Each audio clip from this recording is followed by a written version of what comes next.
राधे राधे बंधुओं, बहुत स्वागत है आपका न्यूज नेशन के डिजिटल प्लेटफॉर्म न्यूज नेशन स्तुति पर। बंधुओं, इस वीडियो में हम बात करेंगे पितृपक्ष में हमें क्या दान करना चाहिए जिससे कि हमें पितरों की कृपा प्राप्त हो, पितरों को प्रसन्नता प्राप्त हो, पितरों की मुक्ति हो। विशेष रूप से बहुत सारी वस्तुएं हम पितृपक्ष में दान करते हैं, लेकिन विशेष रूप से क्या दान करने से हमें किस फल की प्राप्ति होती है इस वीडियो में ये भी बताएंगे। इसलिए आप आखिर तक हमारे साथ इस वीडियो में बने रहिए। बंधुओं, मैं हूं हरि गोपाल शर्मा। शास्त्रों में दान की विशेष महिमा बताई गई। हमारे यहाँ अलग अलग पर्व और त्योहारों पर अलग अलग वस्तुओं के दान का भी विधान बताया गया, जिनसे कि हमें देव कृपा प्राप्त होती है, हमारी कुंडली के ग्रह दोष शांत होते हैं। इसी तरह पितृपक्ष के 15 दिनों में हमें अपने पितरों की शांति, उनकी मुक्ति और उनकी कृपा पाने के लिए विशेष रूप से अपनी सामर्थ्य के अनुसार क्या दान करना चाहिए, इसका भी विस्तार से वर्णन किया गया है। इस दान को करने से न सिर्फ पितरों की कृपा मिलती है, बल्कि हमें भी आनंद की प्राप्ति होती है, हमारे जीवन में भी सुख शांति समृद्धि आती है। तो जानते हैं कि हमें पितृपक्ष में किन वस्तुओं का विशेष रूप से दान करना चाहिए, उनसे दान करने से हमें किन फलों की प्राप्ति होती है। बंधुओं, सनातन धर्म में गोदान यानी गाय के दान को सर्वश्रेष्ठ माना जाता है। श्राद्ध पक्ष में यदि आप गोदान अपने पितरों का स्मरण करके करते हैं तो आपको हर सुख की प्राप्ति होती है, आपके घर में धन धान्य की वृद्धि होती है। तो यदि संभव हो सके तो आप पितृपक्ष में अपने पितरों के लिए गोदान कीजिए। दूसरी वस्तु क्या है?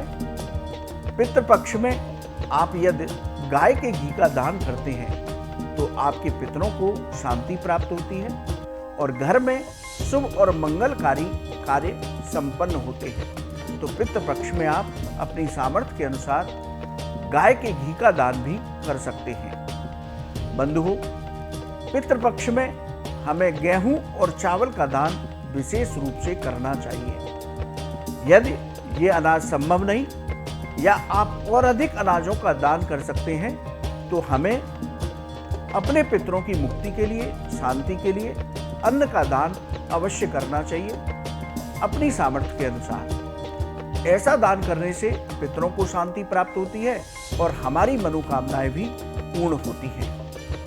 यदि आप आर्थिक रूप से संपन्न हैं तो किसी गरीब ब्राह्मण को आप भूमि का दान करें तो आपको बहुत उत्तम फलों की प्राप्ति होती है।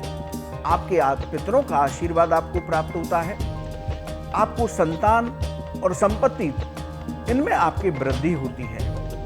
बंधुओं, इसी तरह यदि आप सामर्थ्यवान हैं तो सोने का दान भी आप कर सकते हैं। सोने का दान करने से आपके पितरों को शांति प्राप्त होती है। यदि सोना दान नहीं कर सकते तो सोने का संकल्प लेकर के यथाशक्ति जो आपकी सामर्थ्य है उतना धन भी दान कर देंगे तो आपको सोने के दान का फल प्राप्त होगा। इससे जीवन में सुख समृद्धि बढ़ती है, पितरों की विशेष कृपा प्राप्त होती है। पितृपक्ष में हमें पितरों के लिए वस्त्र दान करने चाहिए। आप 5 वस्त्र दान कर सकते हैं, आप 2 वस्त्र दान कर सकते हैं। इसलिए अपनी सामर्थ्य के अनुसार हमें वस्त्र अवश्य दान करने चाहिए। पितरों का आशीर्वाद प्राप्त करने के लिए यदि आपकी सामर्थ्य है तो आप चांदी का दान भी कर सकते हैं। चांदी का दान भी बहुत शुभ माना जाता है। श्राद्ध पक्ष में हमें काले तिलों का दान विशेष रूप से करना चाहिए। इससे हमारे ग्रहों की बाधाएं दूर होती हैं, जीवन के संकट समाप्त होते हैं और पितरों की कृपा मिलती है।